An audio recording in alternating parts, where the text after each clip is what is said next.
Bob Guarino here. Welcome to another broadcast. Let me sell you a Ferrari. Today we're going to talk about Enzo Ferrari. Just a little background. I was a Ferrari dealer in Cohasset, Massachusetts, small town south of Boston, for about 30 years, starting in the late 1960s up until the mid 1990s. Myself and my partner Fritz Muehlhout started the dealership. We had both been employed by Auto Engineering in Lexington. Auto Engineering was quite the dealership. They were authorized dealers for not only Ferrari, but Porsche, Mercedes-Benz, Alfa Romeo, Aston Martin, Maserati, Volvo. It was an incredible place to work. Inspiring, learned some good work ethics from them. We started our own business with Ferrari as a franchise, Porsche, and also Datsun.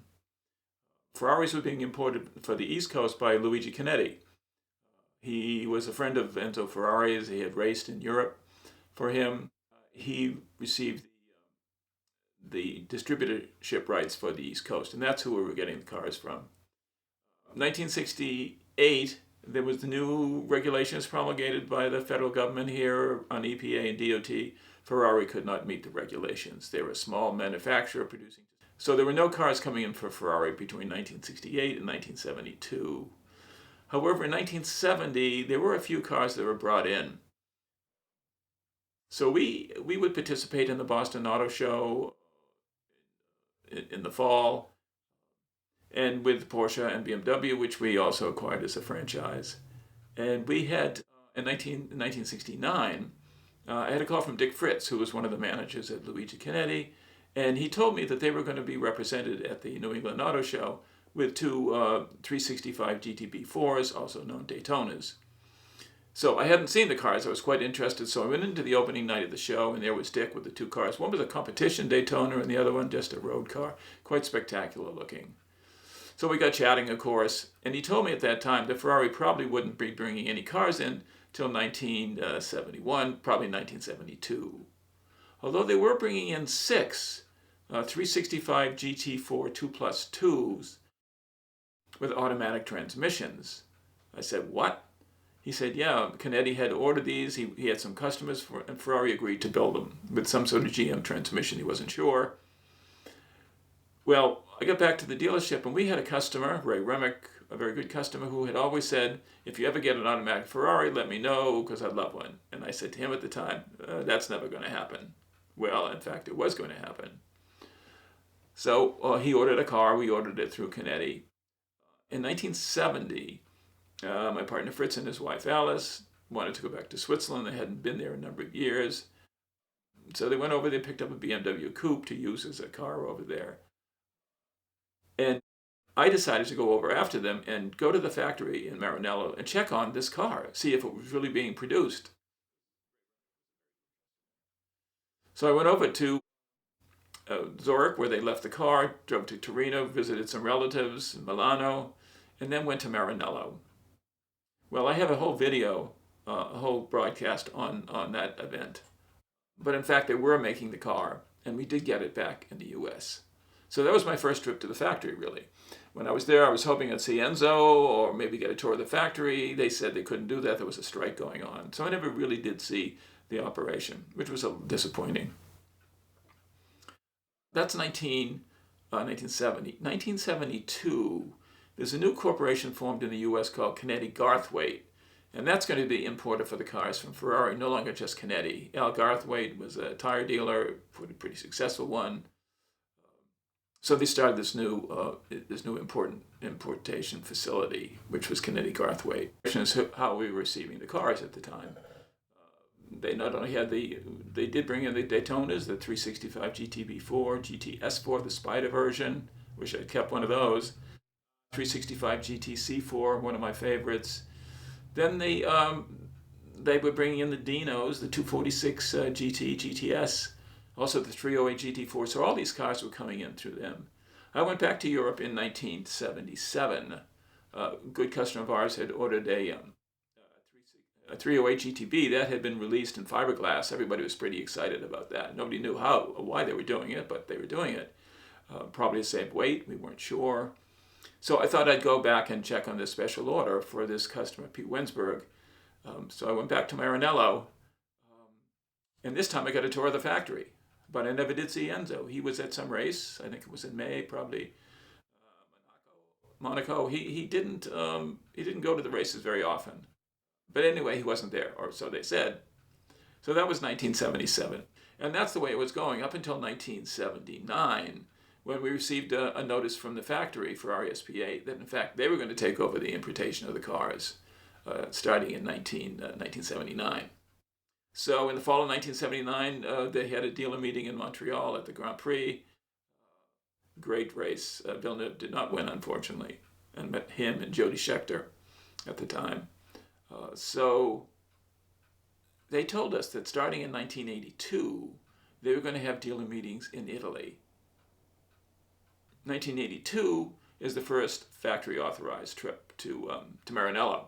It was quite an exciting time. Flew over on the Concorde. I mean, Ferrari, as a corporation, was the most hospitable that I'd ever encountered.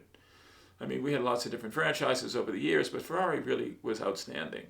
The Italians knew how to do that very, very well. So we went there in 1982. I got to drive around Fiorano with Piero Ferrari, no less. That was quite an experience. So there was a dealer meeting at the factory, and we heard about the plans for the new cars. Maybe a 12-cylinder was coming in. Remember, the 12 cylinders had disappeared in 1968. And then when the Daytona was stopped production in 1974, that was the end of those also.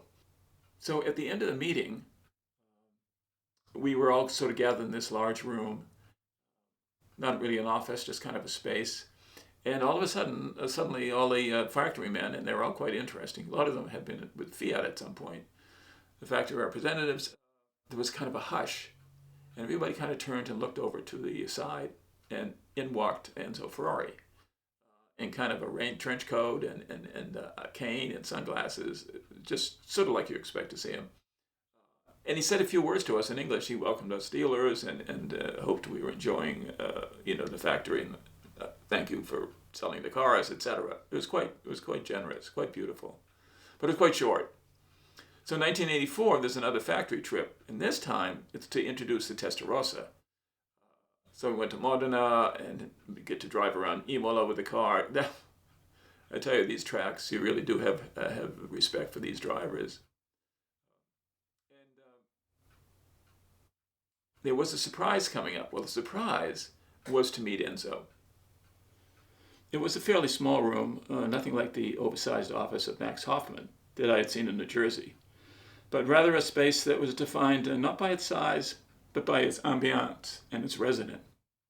There were black and white photos all over the walls, along with many trophies and plaques on bookcases and tables.